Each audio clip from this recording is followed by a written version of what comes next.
Halo semuanya, apa kabar? Kiranya Anda semua bersuka cita dalam penyertaan Tuhan.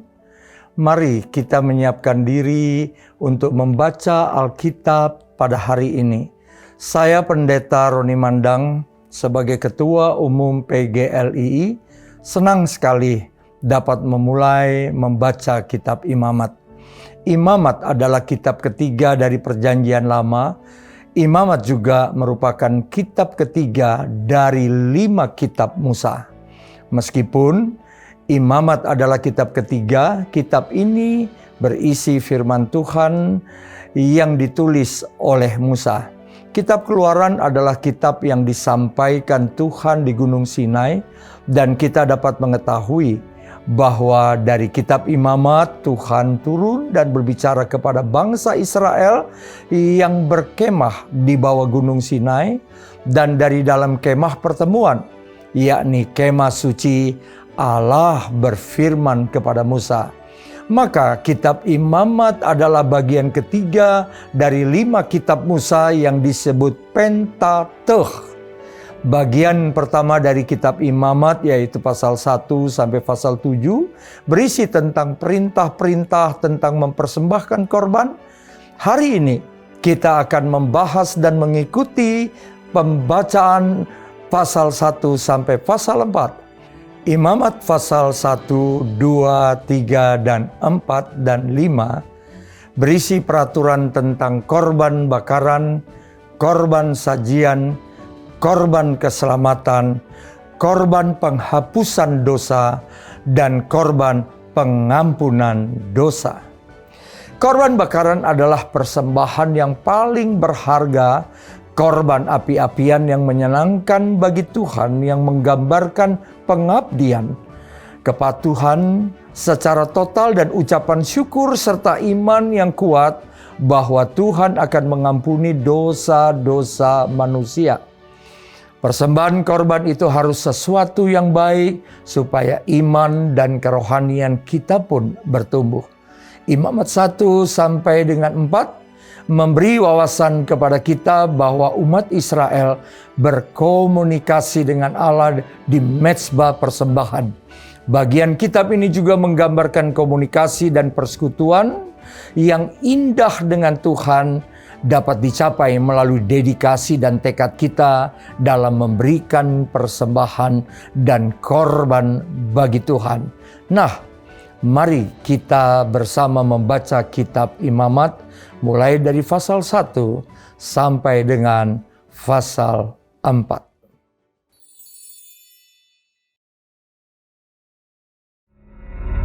Tuhan memanggil Musa dan berfirman kepadanya dari dalam kemah pertemuan.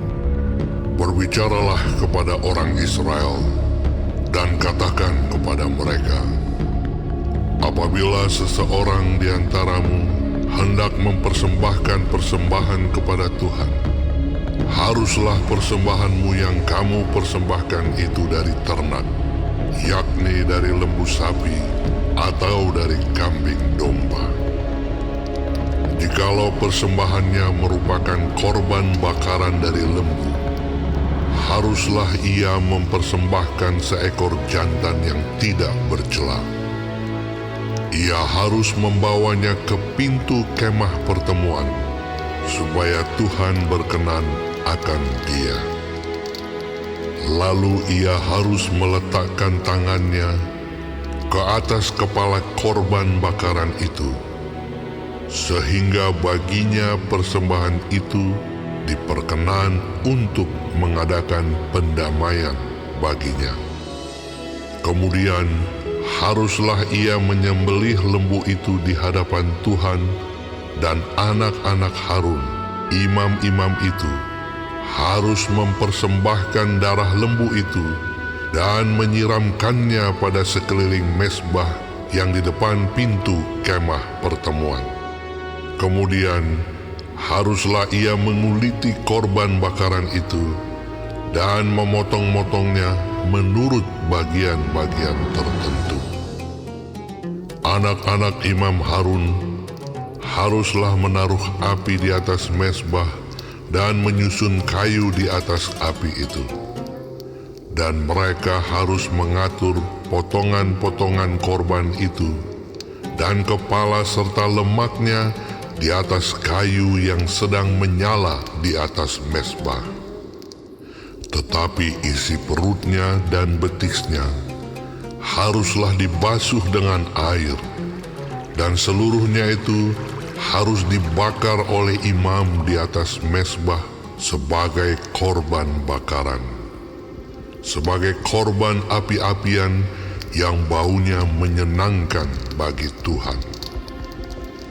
Jikalau persembahannya untuk korban bakaran adalah dari kambing domba, baik dari domba maupun dari kambing, haruslah ia mempersembahkan seekor jantan yang tidak bercela. Haruslah ia menyembelihnya pada sisi mezbah sebelah utara di hadapan Tuhan. Lalu haruslah anak-anak Harun, imam-imam itu, menyiramkan darahnya pada mezbah sekelilingnya. Kemudian haruslah ia memotong-motongnya menurut bagian-bagian tertentu, dan bersama-sama kepalanya dan lemaknya diaturlah semuanya itu oleh imam di atas kayu yang sedang menyala di atas mezbah. Isi perut dan betisnya haruslah dibasuhnya dengan air, dan seluruhnya itu haruslah dipersembahkan oleh imam dan dibakar di atas mezbah. Itulah korban bakaran, suatu korban api-apian yang baunya menyenangkan bagi Tuhan. Jikalau persembahannya kepada Tuhan merupakan korban bakaran dari burung, haruslah ia mempersembahkan korbannya itu dari burung tekukur atau dari anak burung merpati. Imam harus membawanya ke mezbah, lalu memulas kepalanya dan membakarnya di atas mezbah. Darahnya harus ditekan keluar pada dinding mezbah. Temboloknya serta dengan bulunya haruslah disisihkan dan dibuang ke samping mezbah sebelah timur ke tempat abu. Dan ia harus mencabik burung itu pada pangkal sayapnya, tetapi tidak sampai terpisah. Lalu imam harus membakarnya di atas mezbah, di atas kayu yang sedang terbakar. Itulah korban bakaran, suatu korban api-apian yang baunya menyenangkan bagi Tuhan. Apabila seseorang hendak mempersembahkan persembahan berupa korban sajian kepada Tuhan, hendaklah persembahannya itu tepung yang terbaik, dan ia harus menuangkan minyak serta membubuhkan kemenyan ke atasnya. Lalu korban itu harus dibawanya kepada anak-anak Harun, imam-imam itu. Setelah diambil dari korban itu tepung segenggam dengan minyak beserta seluruh kemenyannya, maka imam haruslah membakar semuanya itu di atas mezbah sebagai bagian ingat-ingatan korban itu, sebagai korban api-apian yang baunya menyenangkan bagi Tuhan. Korban sajian selebihnya adalah teruntuk bagi Harun dan anak-anaknya, yakni bagian maha kudus dari segala korban api-apian Tuhan. Apabila engkau hendak mempersembahkan persembahan berupa korban sajian dari apa yang dibakar di dalam pembakaran roti, haruslah itu dari tepung yang terbaik, berupa roti bundar yang tidak beragi, yang diolah dengan minyak, atau roti tipis yang tidak beragi, yang diolesi dengan minyak.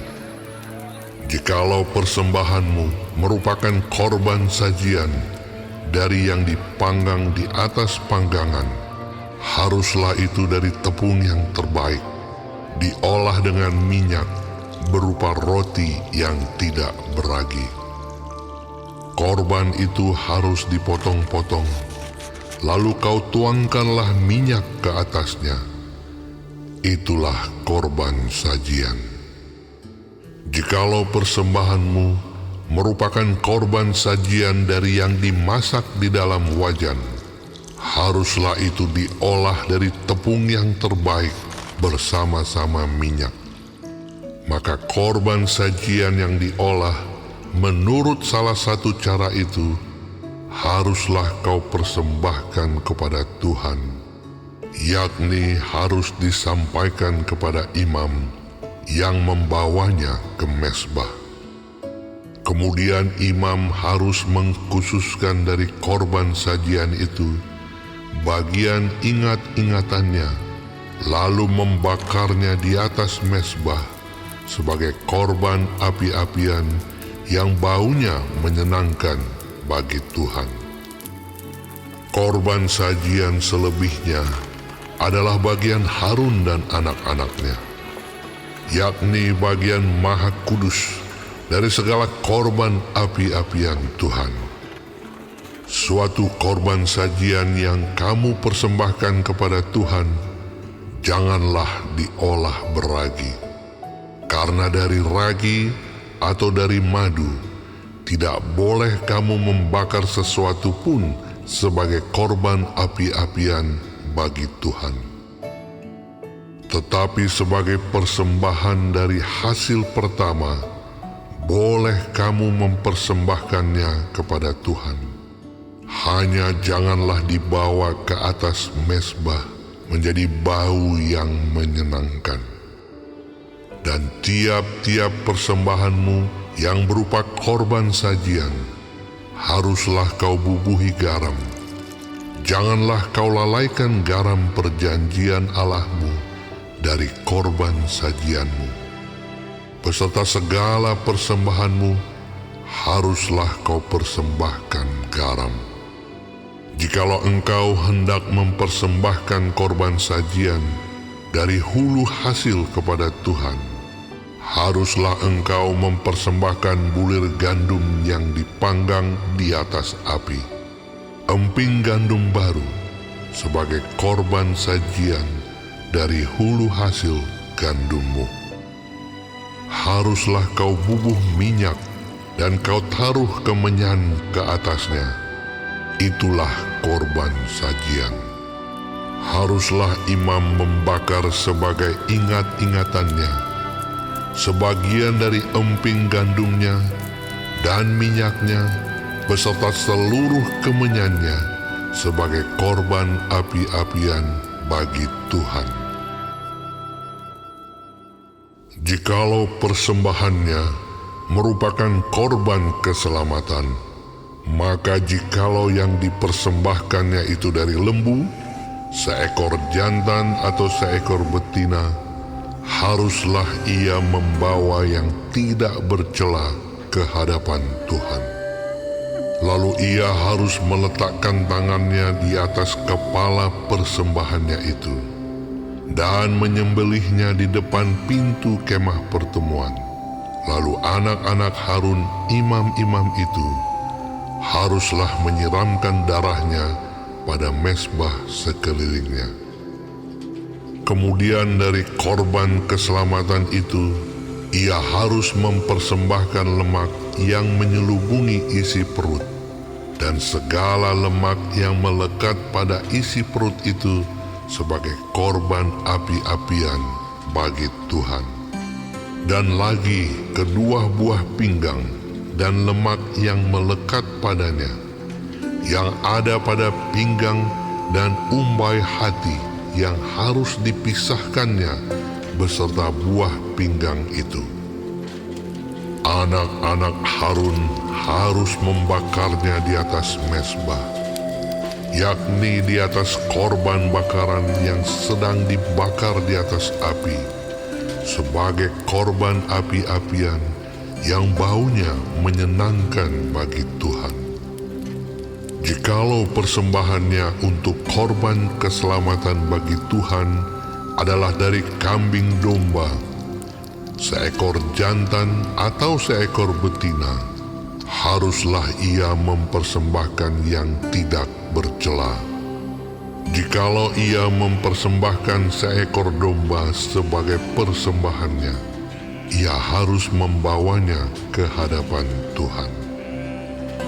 Lalu ia harus meletakkan tangannya ke atas kepala persembahannya itu dan menyembelihnya di depan kemah pertemuan. Lalu anak-anak Harun harus menyiramkan darahnya pada mezbah sekelilingnya. Kemudian dari korban keselamatan itu, ia harus mempersembahkan lemaknya sebagai korban api-apian bagi Tuhan, yakni segenap ekornya yang berlemak yang harus dipotong dekat pada tulang belakang, dan lemak yang menyelubungi isi perut, dan segala lemak yang melekat pada isi perut itu, dan lagi kedua buah pinggang dan lemak yang melekat padanya, yang ada pada pinggang, dan umbai hati yang harus dipisahkannya beserta buah pinggang itu. Imam harus membakarnya di atas mezbah sebagai santapan berupa korban api-apian bagi Tuhan. Jikalau persembahannya seekor kambing, ia harus membawanya ke hadapan Tuhan. Lalu ia harus meletakkan tangannya di atas kepala kambing itu dan menyembelihnya di depan kemah pertemuan. Lalu anak-anak Harun harus menyiramkan darahnya pada mezbah sekelilingnya. Kemudian dari kambing itu, ia harus mempersembahkan lemak yang menyelubungi isi perut, dan segala lemak yang melekat pada isi perut itu sebagai persembahannya berupa korban api-apian bagi Tuhan. Dan lagi kedua buah pinggang dan lemak yang melekat padanya, yang ada pada pinggang dan umbai hati yang harus dipisahkannya beserta buah pinggang itu. Imam harus membakar semuanya itu di atas mezbah sebagai santapan berupa korban api-apian, menjadi bau yang menyenangkan. Segala lemak adalah kepunyaan Tuhan. Inilah suatu ketetapan untuk selamanya bagi kamu turun-temurun di segala tempat kediamanmu. Janganlah sekali-kali kamu makan lemak dan darah.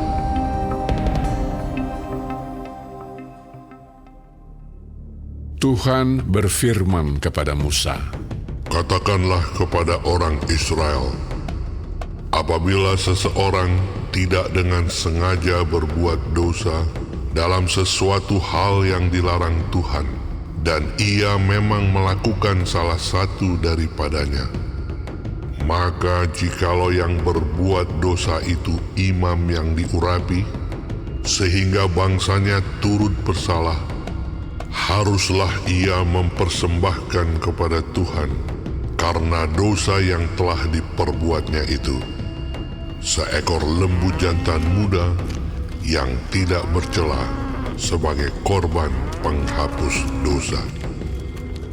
Ia harus membawa lembu itu ke pintu kemah pertemuan ke hadapan Tuhan. Lalu ia harus meletakkan tangannya ke atas kepala lembu itu dan menyembelih lembu itu di hadapan Tuhan.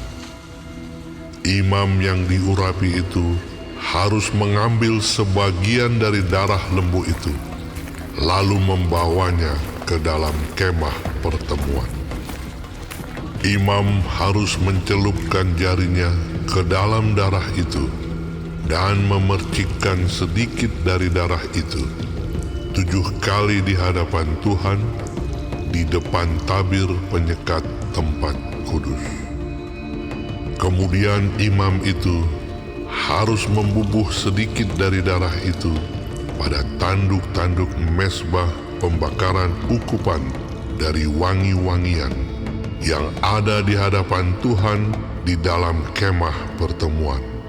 Dan semua darah selebihnya harus dicurahkannya kepada bagian bawah mezbah korban bakaran yang di depan pintu kemah pertemuan.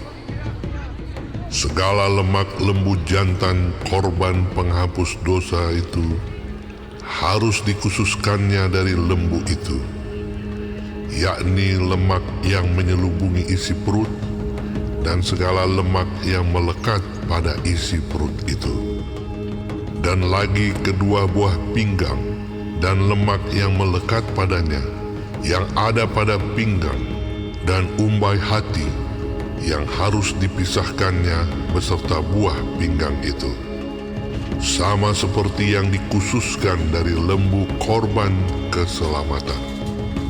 Imam harus membakar semuanya di atas mezbah korban bakaran.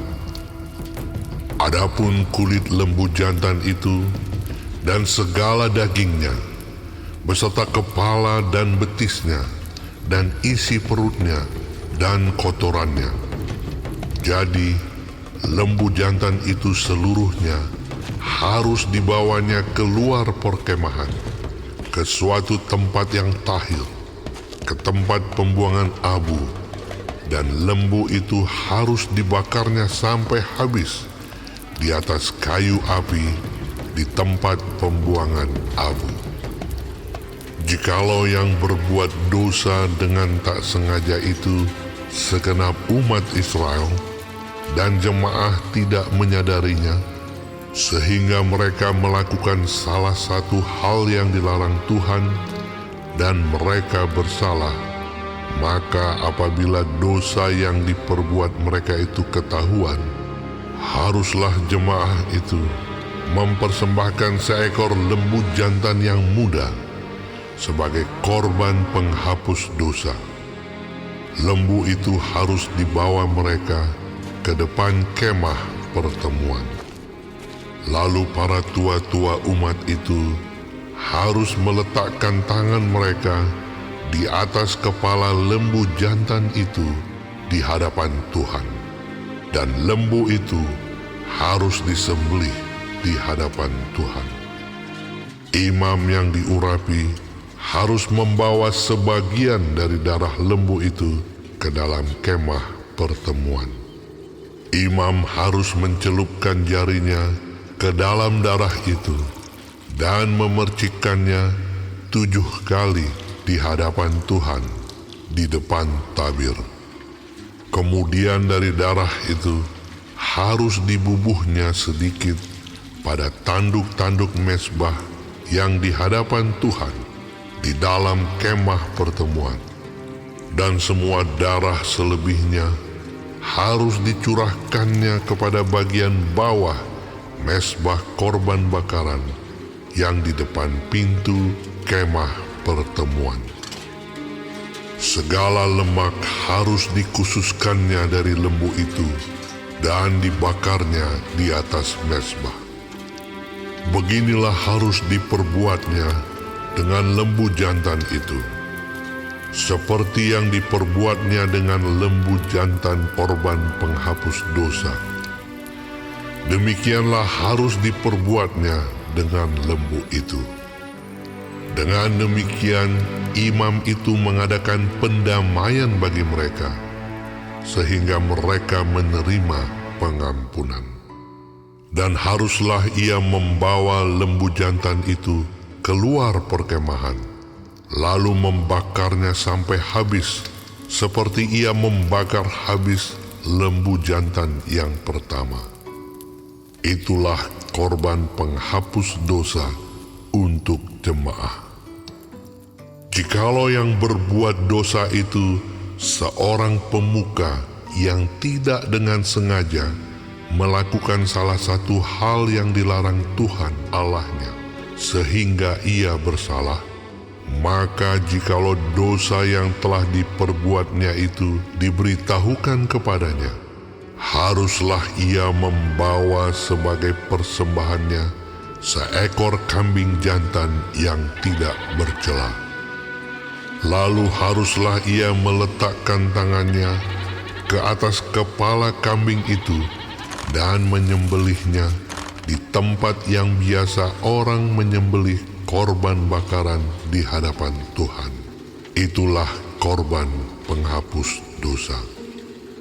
Kemudian haruslah imam mengambil dengan jarinya sedikit dari darah korban penghapus dosa itu, lalu membubuhnya pada tanduk-tanduk mezbah korban bakaran. Darah selebihnya haruslah dicurahkannya kepada bagian bawah mezbah korban bakaran. Tetapi segala lemak harus dibakarnya di atas mezbah, seperti juga lemak korban keselamatan. Dengan demikian, imam mengadakan pendamaian bagi orang itu karena dosanya, sehingga ia menerima pengampunan.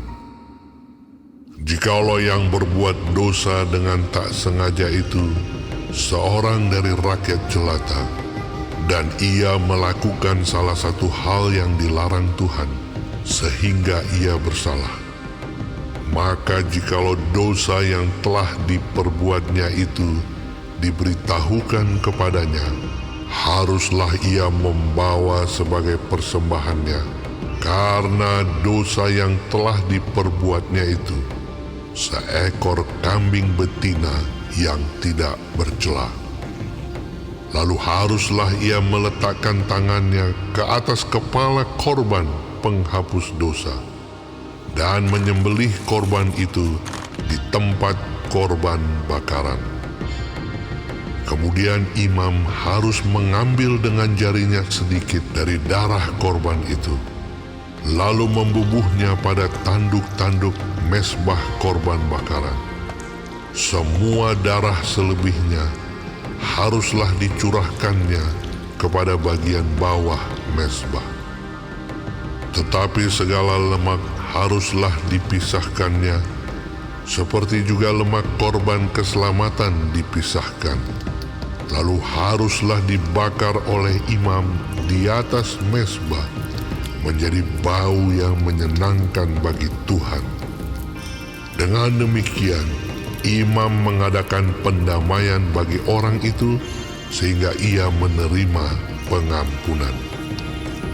Jika ia membawa seekor domba sebagai persembahannya menjadi korban penghapus dosa, haruslah ia membawa seekor betina yang tidak bercela.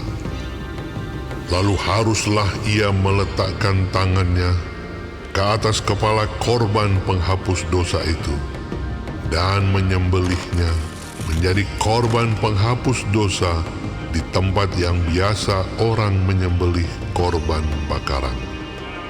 Kemudian imam harus mengambil dengan jarinya sedikit dari darah korban penghapus dosa itu, lalu membubuhnya pada tanduk-tanduk mezbah korban bakaran.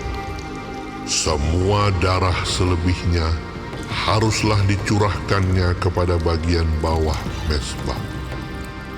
Tetapi segala lemak haruslah dipisahkannya, seperti juga lemak domba korban keselamatan dipisahkan.